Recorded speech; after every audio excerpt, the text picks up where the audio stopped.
Good morning, everybody. My name is Dave Finale, and this is Real Estate Talk TGIF episode 312. And it's been 308 weeks in a row. We're really coming up on that 6-year mark, which will be 312 in a row. 52 times 6 equals 312. That's how I figure it out. But we're really excited today. We have a person that I call friend that we met on social like a couple of years ago. You were on the broadcast once before. We had a great time before, and you know, you're the way you do your social media, the way you talk to people, the way you are straight to the point, and that resonates with me because I'm pretty blunt and say what I feel. And you know, some people say, "Well, Dave, maybe you shouldn't say that," and I say, "I don't care." Basically, that's really it. Shivani, thanks so much for coming on today. I really appreciate it. Good for you for doing this show for so long.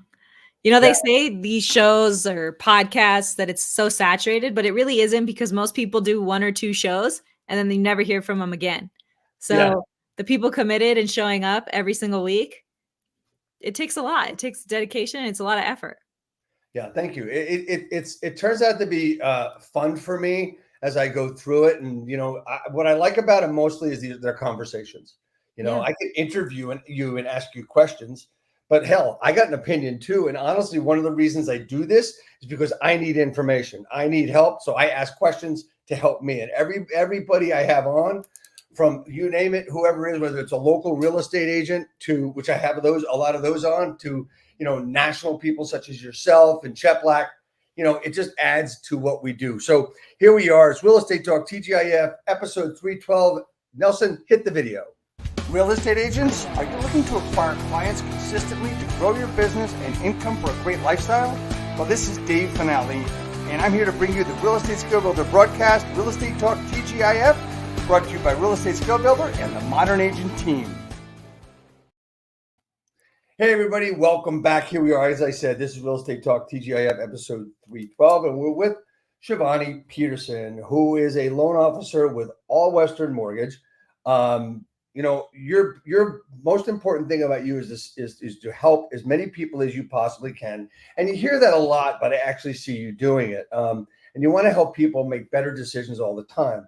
You're the founder and coach of Mind Over Markets, which, as I look at it, is an introspective course that builds interpersonal skills while boosting sales, confidence, and developing personal marketing strategies.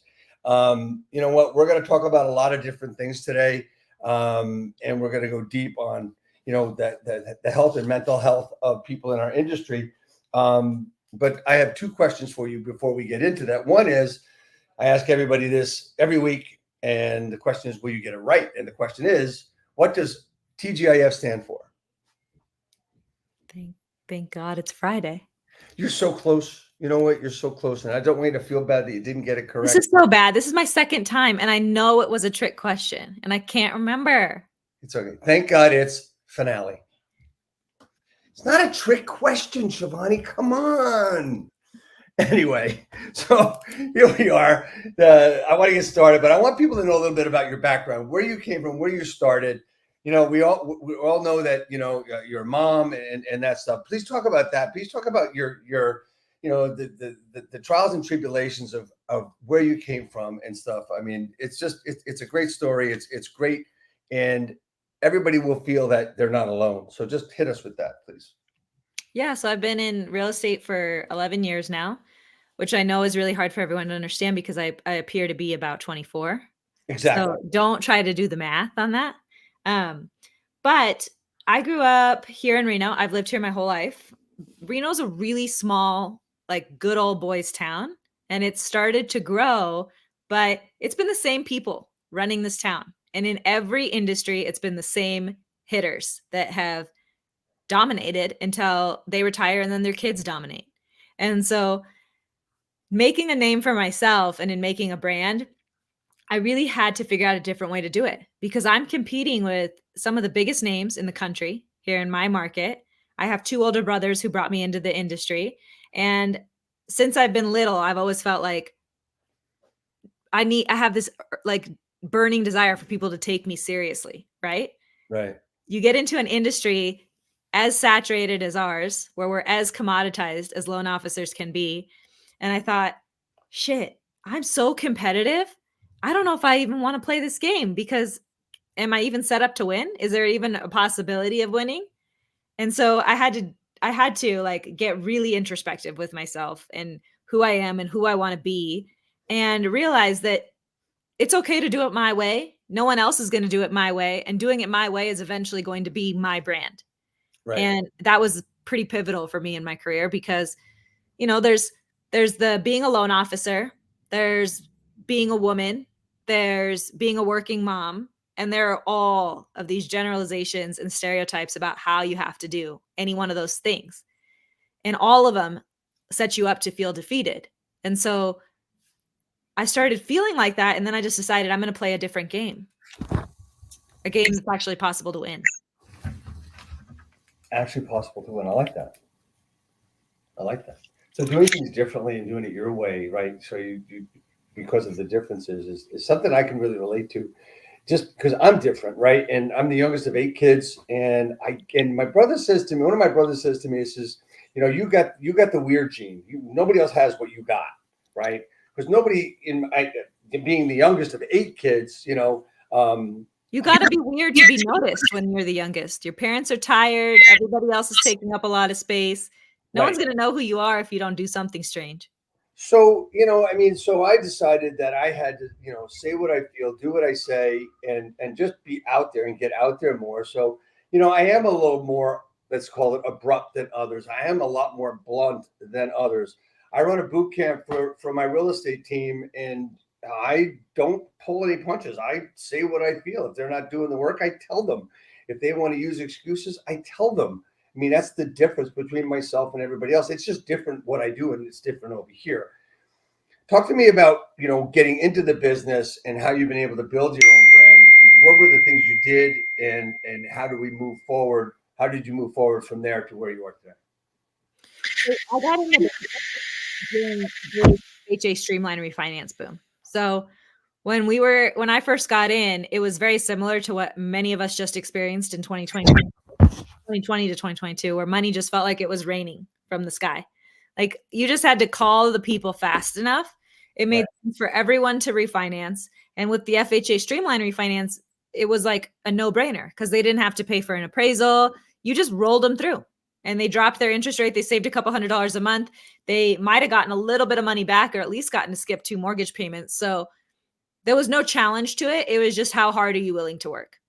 And it's not that working that way isn't commendable because there's a lot of people who aren't willing to do the time either. There's a lot Right. of people who aren't willing to just basically work hard. So they don't even make the money when it's raining from the sky. But it's difficult to start during one of those times where as long as you're willing to put in the work, you will succeed because that's not really the way a career in real estate works. It's much more complex than that. And so then interest rates went up 2 points in 2 weeks. And I found out that I really wasn't that great of a loan officer, that the market was just great. And so then I started having to build a network. And I did it the traditional way that everybody tells us to do as loan officers and realtors, pick up the phone, knock on doors, just have a really thick skin. Your capacities to succeed is not really rocket science. The best coaches will tell you that it doesn't take a genius to be a successful loan officer, to be a top producer, to do 100 million a year. You just have to follow the system. You just have to make the calls, set the meetings, show up for them, work people through that system, and you will succeed. It does not require any uniqueness. And so I did it, and then I became a top producer, and it just wasn't fulfilling. Like I felt like there's nothing about me that's making me successful. I'm just following a system, and that's not filling my cup. I used to think a lot about this quote I saw on the back of a Starbucks cup. Do you remember when Starbucks cups used to have the quotes on them? Yeah. Yeah. And it said, success is a dangerous thing because the mix of money and praise will lock you in forever. And that's what I felt like. I kind of felt like a fraud as a loan officer. Like I was doing really well. I'm making a lot of money. I'm getting a lot of accolades. But like, am I really succeeding at my life's mission? And then this coincides with having kids. And everything changes when you have kids simply because the value of your time shifts. So you no longer or at least me, I shouldn't speak on behalf of everyone because every woman has a different feeling about this and every one of their feelings is legit. But for me, the value of my time shifted in a way that I didn't want to get shit on all the time. I didn't want realtors. I didn't want to be their meal ticket anymore. I didn't want to go to a networking event after work. I wanted to go home to my kids.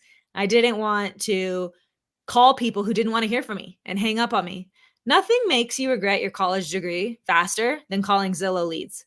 Like every time I would get up from my desk to try to go pee, I'd get one of those emails that says the faster you call, the faster you follow up, the more you deserve to be alive. And so I'd sit my ass back down and call them and they'd hang up on me and I'd be like, what am I doing with my life? So when I had kids, the mix of having felt like a fraud in doing my business this way and then the value of my time shifting created a really like big changing point for me where I realized I had to do things differently. Mm-hmm.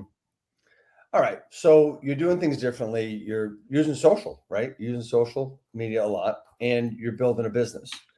Um, Everything you're talking about has to do with what's working for you, right? With what's working for you individually, rather than your changes, if I'm correct, your changes had everything to do with how you wanted to do shit rather than, doing it the way everybody said.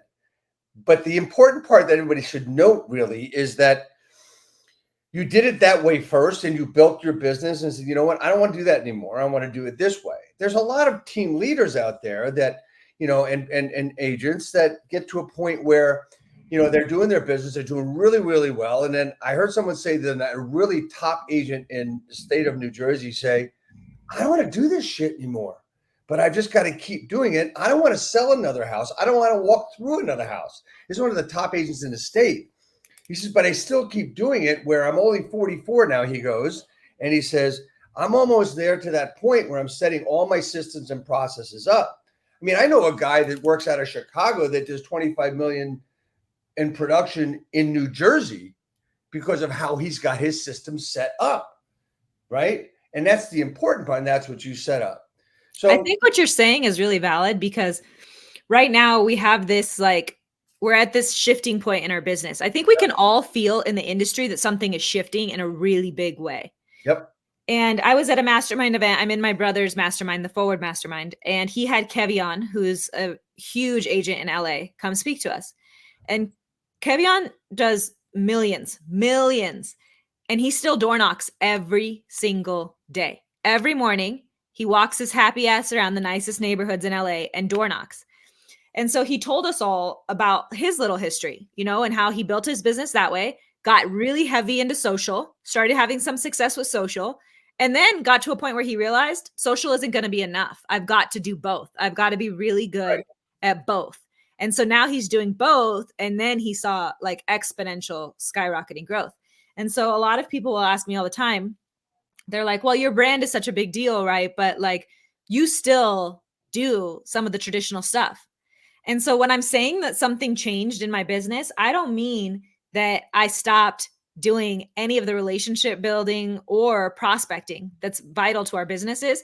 I mean that I figured out why I deserve to be in this industry. I figured out why someone would be better if they worked with me. And then I got louder about it. And so that's where social came in. But social really wasn't the pivotal moment or the defining difference in my business. It was figuring out why I do this and what about it fulfills me and why I could be fired up about selling real estate.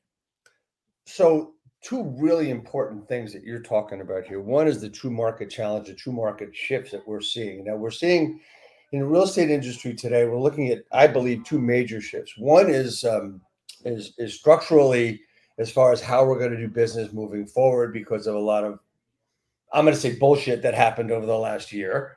And then the market, I don't think we're ever going to see real markets like we saw over the past 30, 40 years. For me, my opinion is really simple, is I don't think we saw a normal market in real estate since September 10th, 2001. We all know what happened September 11th. So that was the last part of normalcy that we ever saw. And we've had all these different market shifts because of all the different outer things that happened. So we've got that. And there's never been any conversation about you know, what makes you mentally sound? What makes you sound for all these? And we've got that shift that I'm talking about with the NAR crap as well as, you know, the market challenges. How do you put that all together and stay sane? It's a good question because I think like if we're all being honest and we have a lot of friends in our industry, right? We talk to other industry experts all the time. I think we're all noticing that people are not doing well mentally. People are really struggling. And to me, it's something important to keep in mind, right? Because it's not just in our industry. Overall, mental health is in a really tough spot throughout our entire country and a lot of other countries too. So when I have a borrower who's snappy with me or who loses their shit, I'm constantly reminding myself like people are not doing well mentally right now. So keep that in mind at all times. But when we get specific to our industry, you know, a lot of people thought that what was happening in 2020 and 2021 was going to happen forever, right? So they really enjoyed making all that money. And I don't blame them. I get it. But this is another reason I truly believe in real estate investing. When I was making a lot of money in 2020 and 2021, more money than I ever thought was possible, I bought a lot of real estate and I created generational wealth for my family. And then in 2023, when things felt tighter, when I felt poor, I realized a lot of other people spent their money on dumb shit. And at least I invested my money and locked it up somewhere where I couldn't spend it on dumb shit. I spent it somewhere that's going to create wealth in the future for myself and for my kids. And then you come out of that, right? Where people are feeling either that they didn't rise to the occasion in 2020 and 2021, and they missed the opportunity to create generational wealth for their family, or they're mad at themselves because they had the opportunity and they blew it up. They made the money. They rose to the occasion and made the money, but then they blew it up. So people are already feeling a certain kind of way. And then they head into the most difficult market we've seen since 2008. Yep. Beating themselves up. The whole time we're in this difficult market, everyone, all the industry experts are being paid to tell us whatever it takes to make us not want to jump out our office window. So they're promising us that everything's going to turn around on May 10th, or that rate cuts are around the corner, or whatever way we need to spin the news that, you know, right, the employment numbers are off because of 1% of illegal immigrants that are in the workforce, whatever they have to tell us to make us believe that a recession is coming and interest rates are going to get better and real estate's going to be everyone's saving grace. But the problem is they keep being wrong, right? Because it's not their fault. Nobody could predict what's going to happen in this market because we've never been here before. We've never economically been in the place we're in now, where the Fed stimulated the economy for well over a decade, way beyond. Like, let's go way further past the pandemic and the stimulus checks. We have an entire generation of millennials who have never operated in a free marketplace. We've always been in an economy that's been stimulated by the government. And so now we're in uncharted waters. And so no one can give realtors and loan officers advice about what's going to happen so that we could tell our clients, right? And so then we feel bad because we tell our clients something that the experts told us, and then the opposite happens. And that carries on for now. We're going on 18 months of not knowing what's coming next. And so people are freaking the fuck out. They don't know how they're going to feed their families. They don't know how to plan a business for this kind of market. They don't know how to carry themselves. They don't know how to keep feeding themselves whatever pep talk they need every morning to get through today. Every deal is so hard to put together. Then you sprinkle on volatile interest rates. You sprinkle on an inventory crisis. Oh, let's pour on an affordability crisis. And then let's have the media tell everybody that we're the worst people on the face of the earth as they talk about this lawsuit. Okay, so I think you hit everything. I'm feeling kind of shitty about myself right now. I'm not kidding. You know, I mean, you're right. I mean, I just want to hit the media thing because I think that I think people say, well, they're just not current. No, they're just, look, I haven't watched the news or read a newspaper in a very, very long time.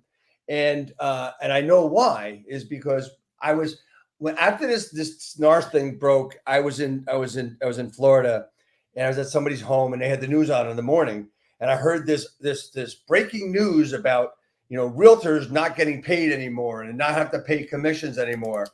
And I look at the people I'm with, and goes, Dave, is that true? I said, no, none of it is true. It's all bullshit, right? And and then okay, so now we've got to go through it.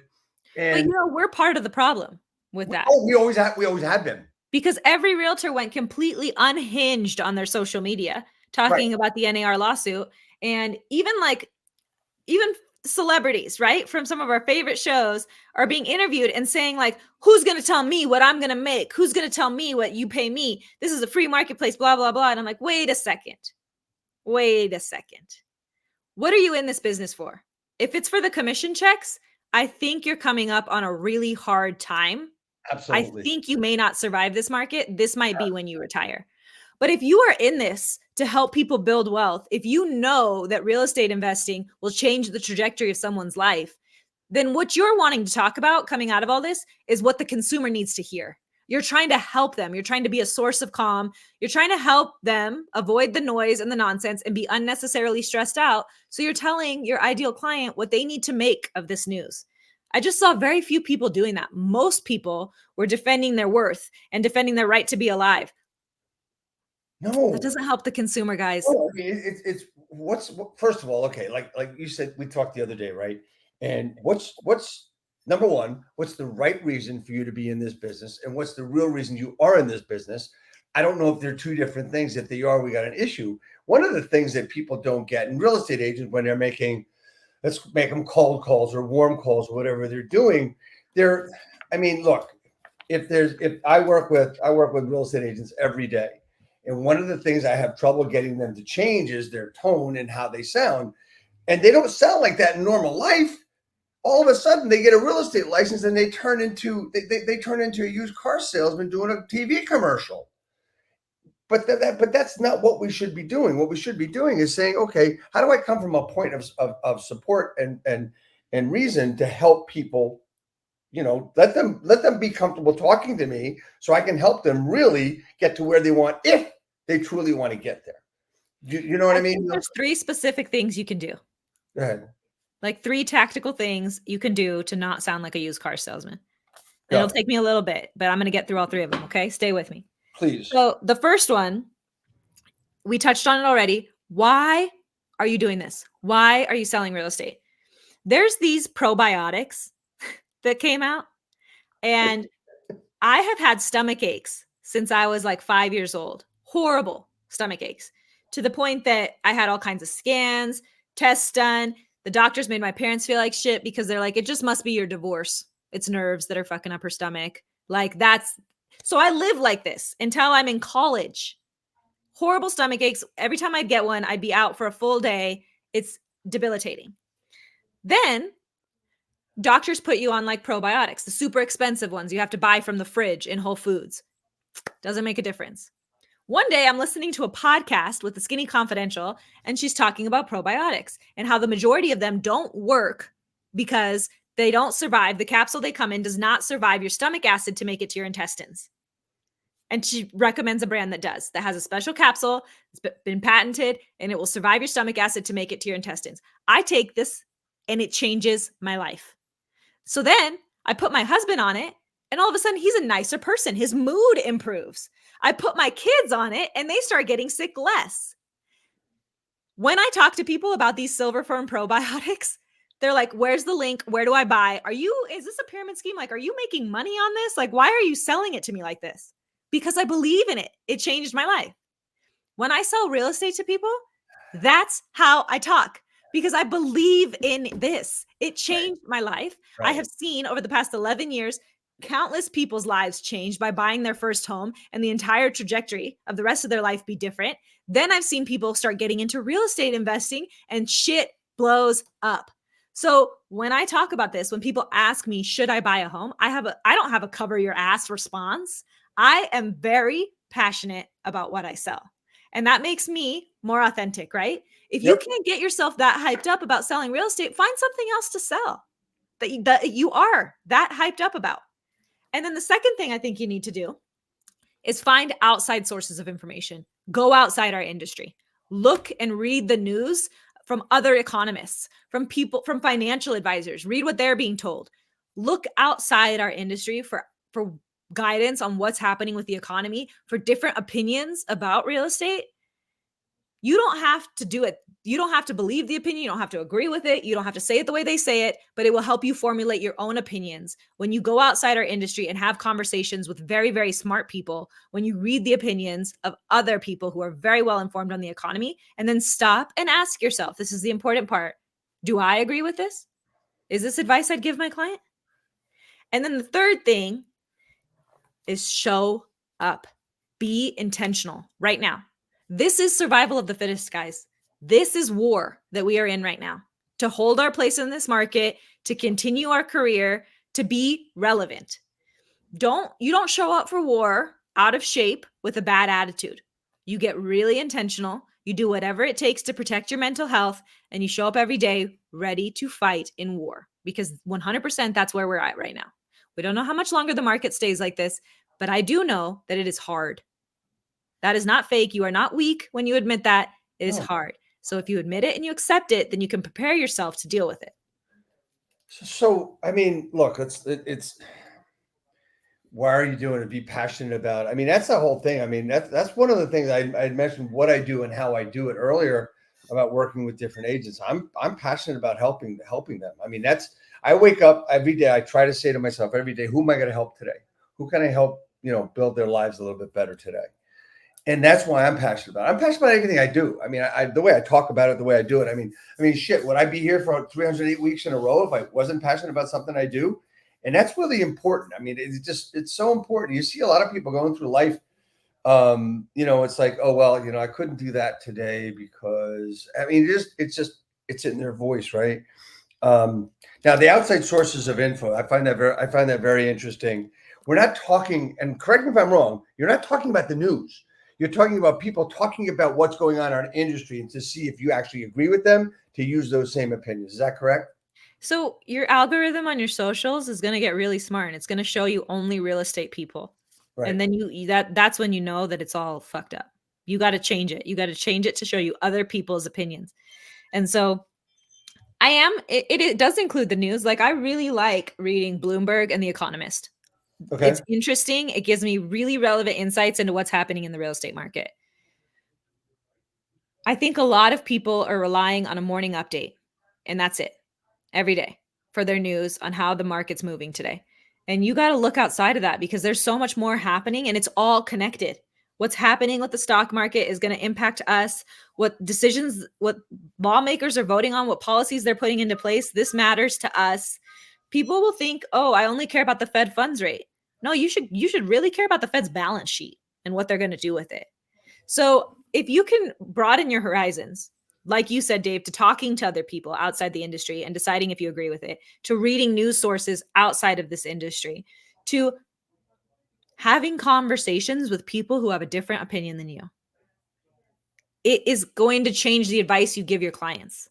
It's going to help so that when someone asks you, how's the market, you don't have some stupid salesy response of, oh, it's great. Oh, it's heating up. Oh, it's terrible.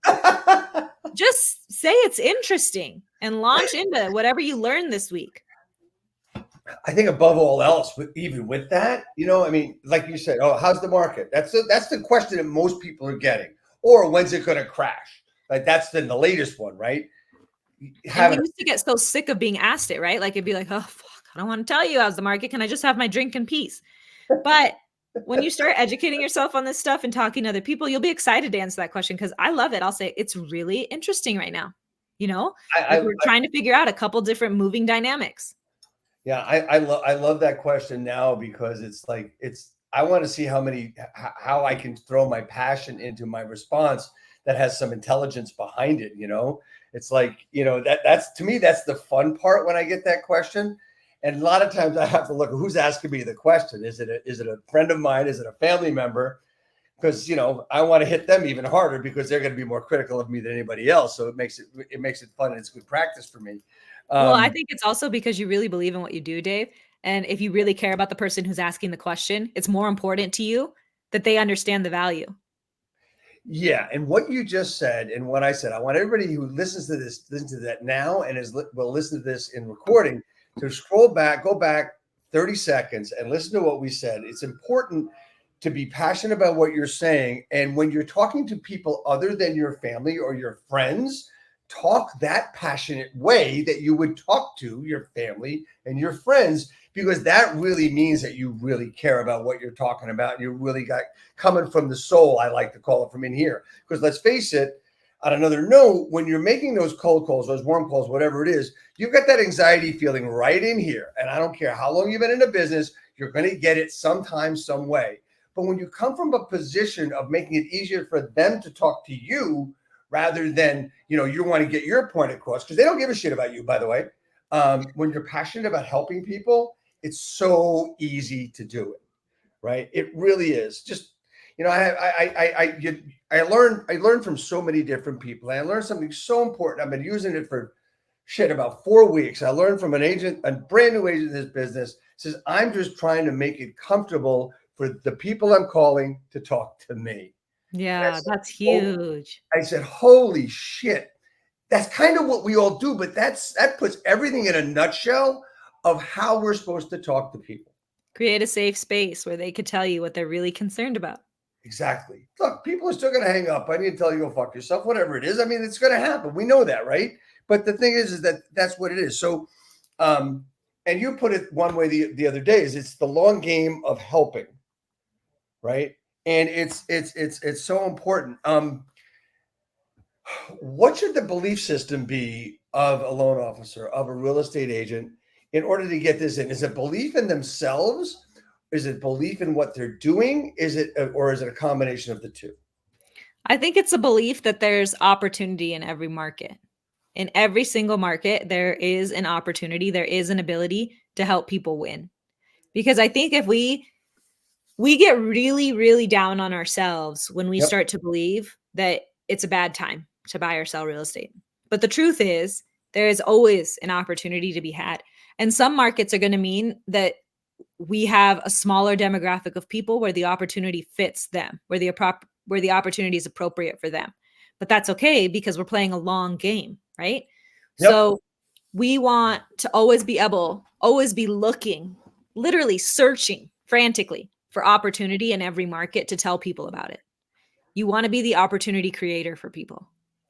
And if you're doing things from a passionate standpoint and having knowledge and increasing your knowledge and just being out there amongst the industry, you're going to create those opportunities for yourself as you move forward.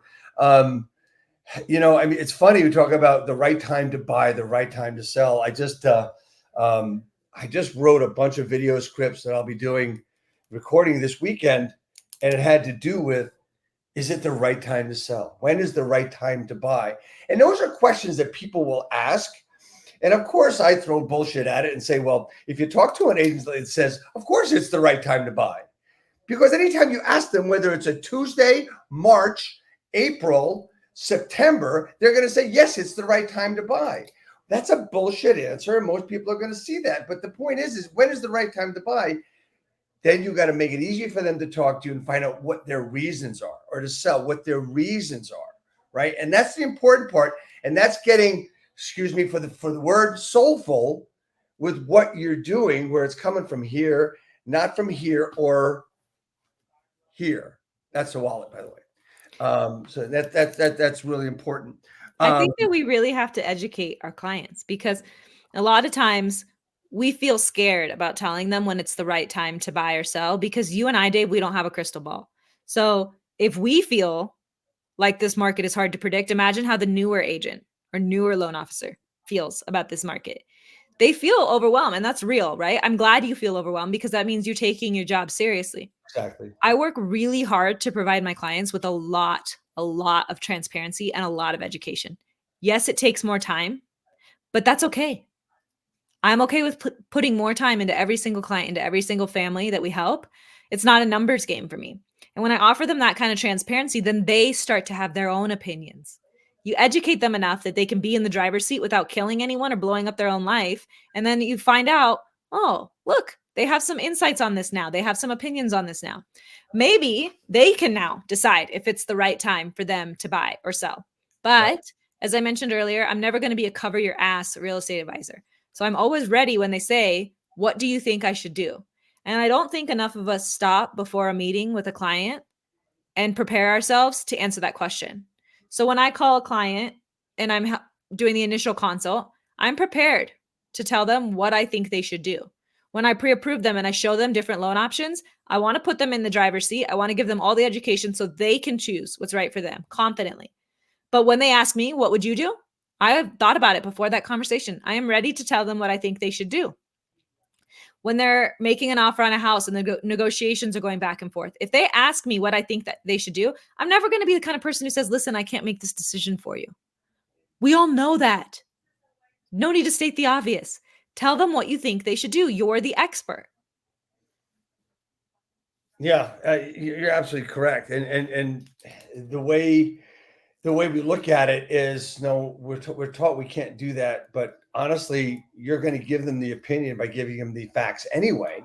So, Well, and you're taught, you guys, I understand in real estate school, they teach you guys a lot of things. Yep. They also teach you to have your client's best interests at heart. And I think that telling them what you would do if you were them is fair. Well, that's the whole thing. I mean, a lot of people, they hesitate. Either they're going to tell them what to do and they might do it. Look, there's a lot of different people out there.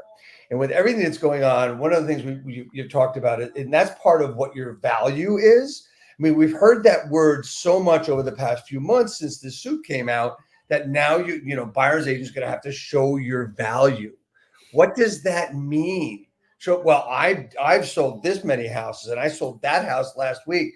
Nobody really gives a shit. It's how you're going to approach and how you care about the person.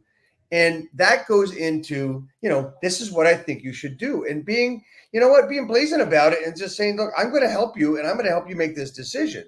If you ask me for advice, I'm going to tell you what I think. And here's where we start doing that. And then you give them an example of it. Show them the roadmap of what they're going to do day to day. Show them real value. All right. Buyer agents, basically, people that work with buyers mostly have to stop being doormen, door people, because that's basically what you've been. And when you got that lead and you were able to get that appointment, hey, you know what? Yes, there's a lot of work involved, but anybody can do that work. What kind of value you're showing? You know what I mean by that? Yeah. When you have an agent, a buyer's agent, right, who shows you around a house and they just, like you said, they're just a doorman.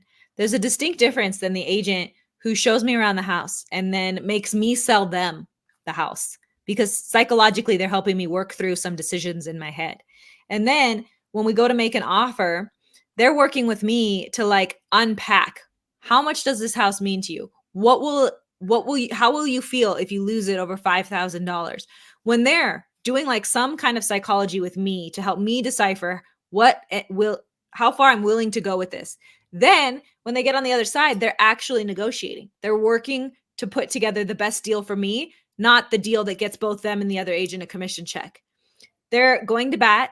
They're educating me. They're proactive the whole time. They're navigating inspections. They're navigating the negotiations that come later.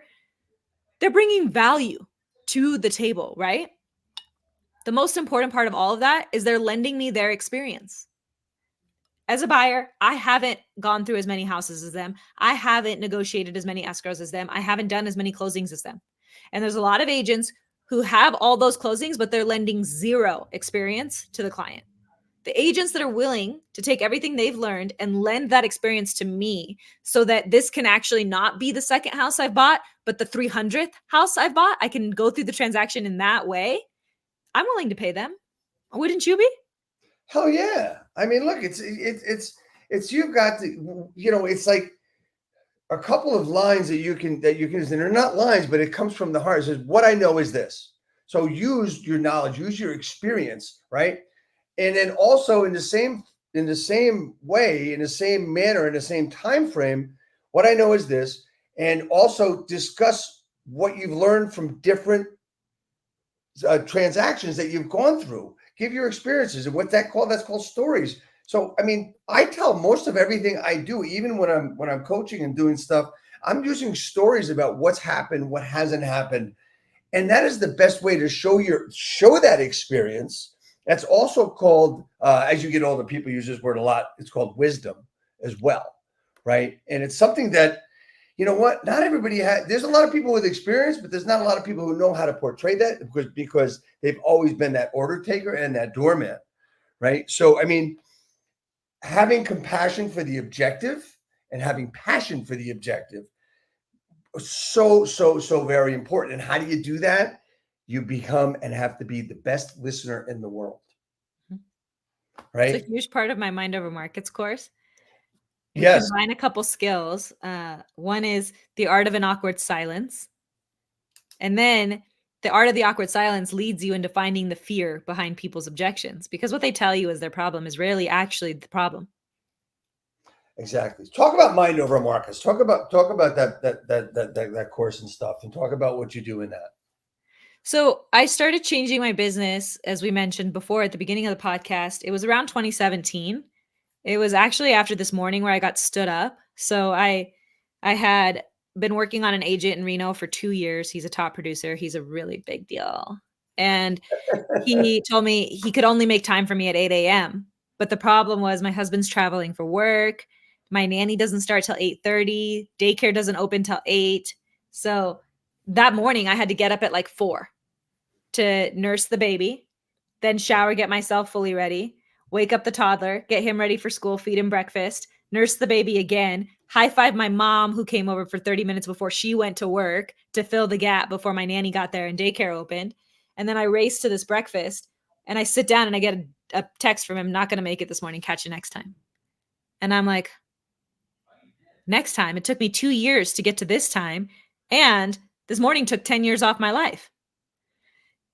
So I get in my car and I'm like, I got to change my business. And then I started building out this mind over market system.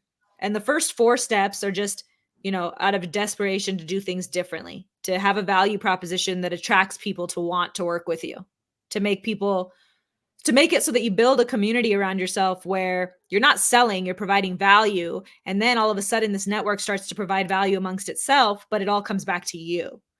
So I built the first 4 steps of mind over markets over the next 3 to 4 years doing that. And then I realized that there's something really psychological about all that, but also people fight about money in my office a lot.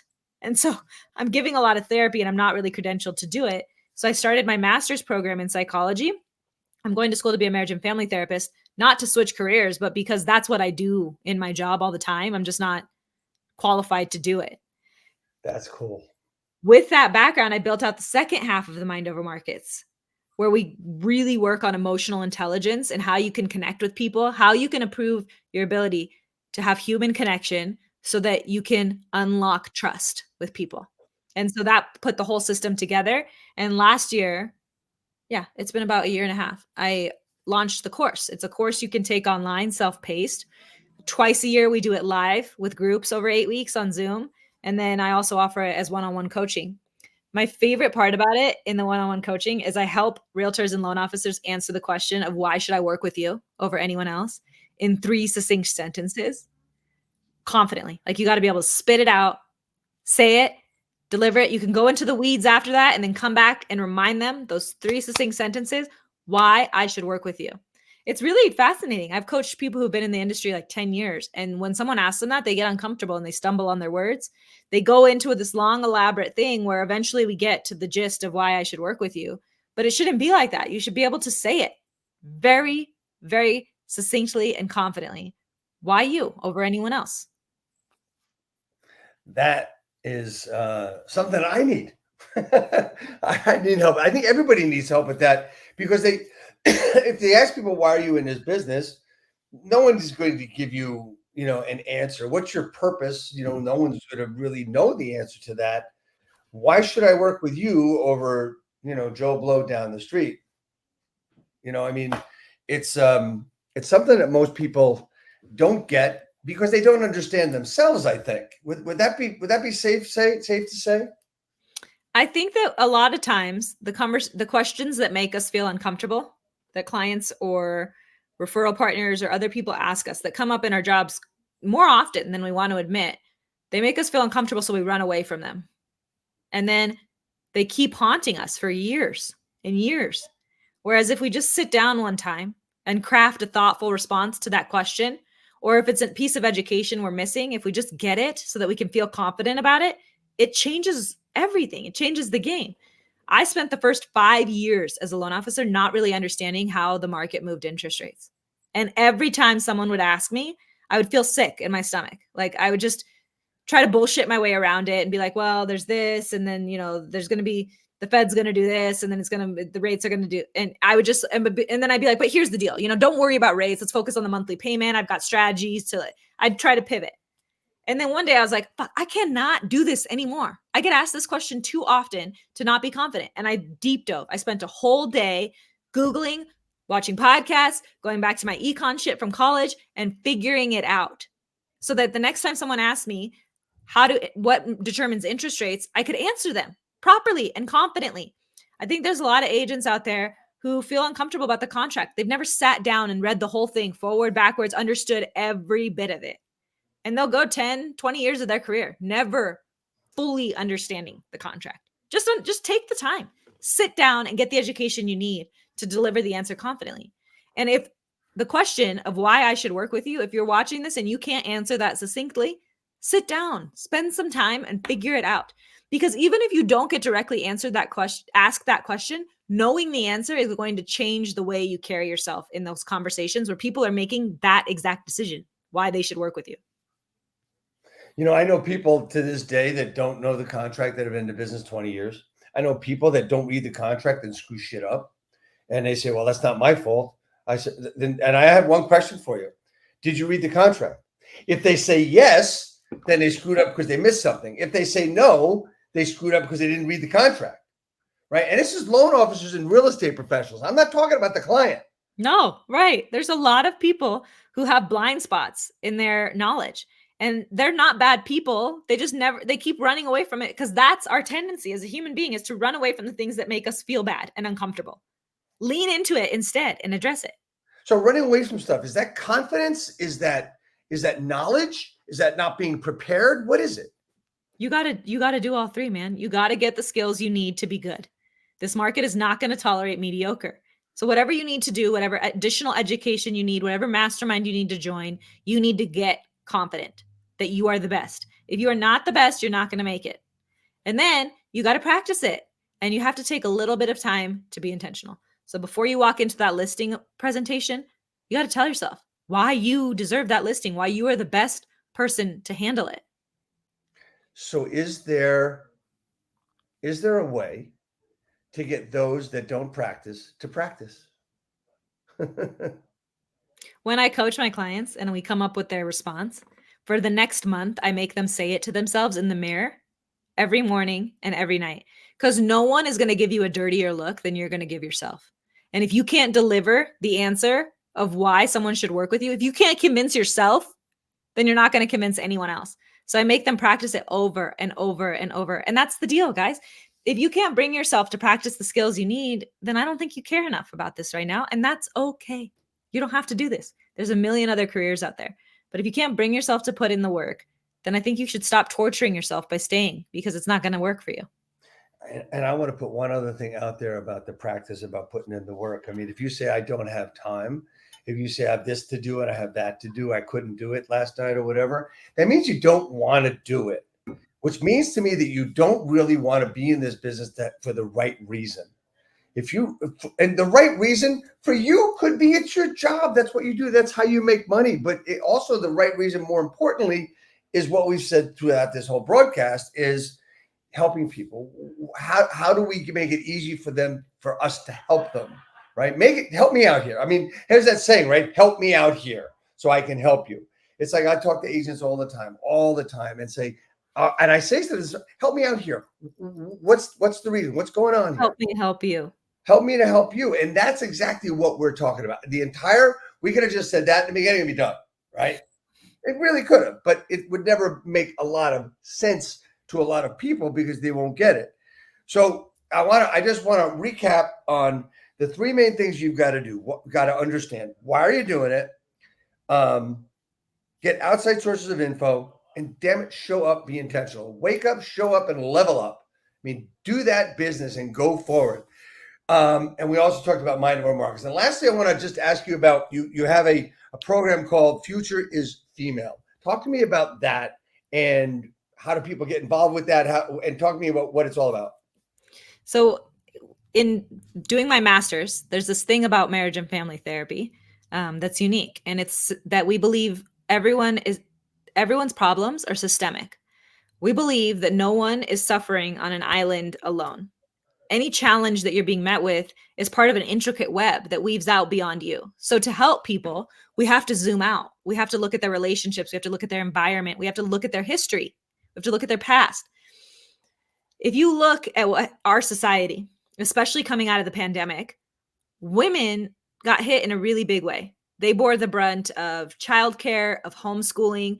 To make up what we've lost in our path towards gender equality in the workplace would take decades in what happened in just 2 years and how far we got set back.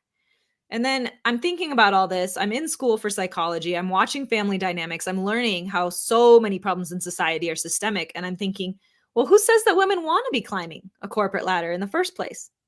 Then I think about my work as a loan officer. The most financially secure people are not relying on their 9 to 5. They've got multiple streams of income. I see this all the time. So why am I not teaching more people about it?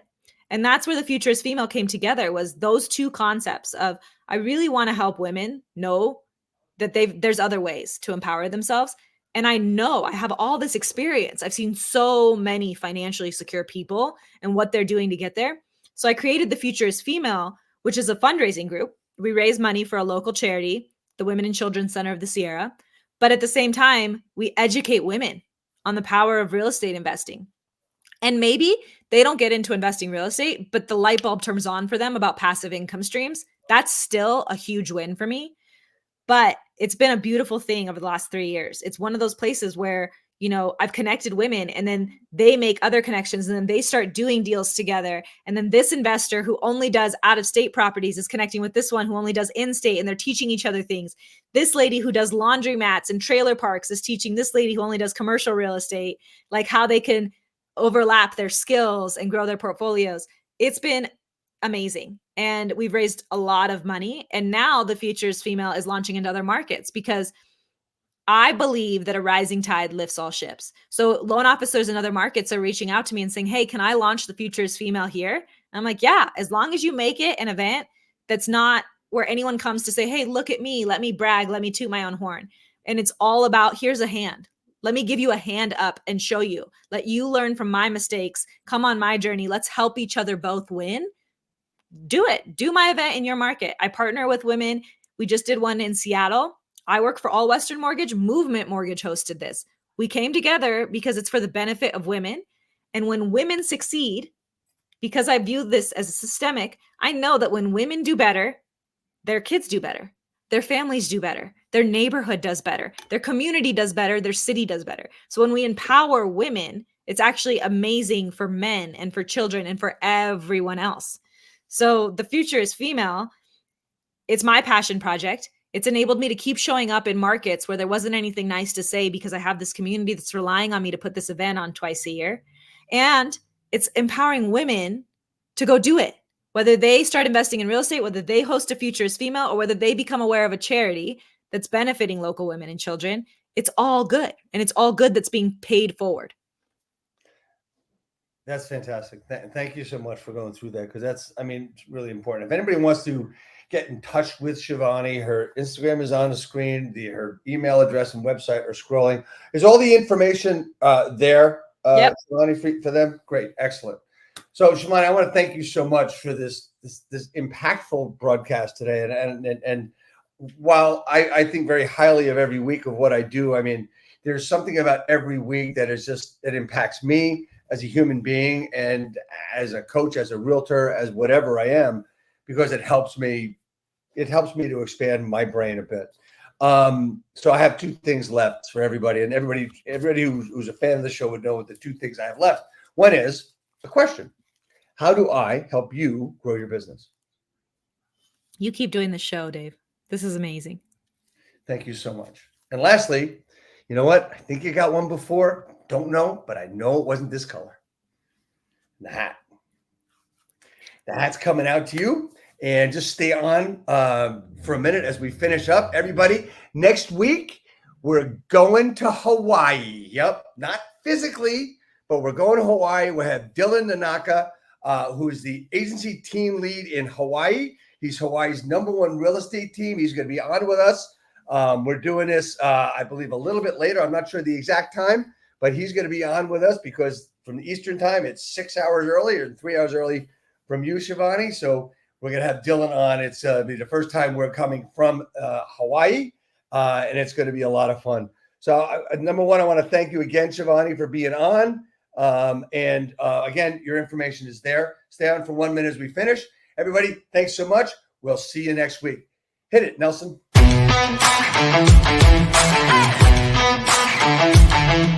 Hey!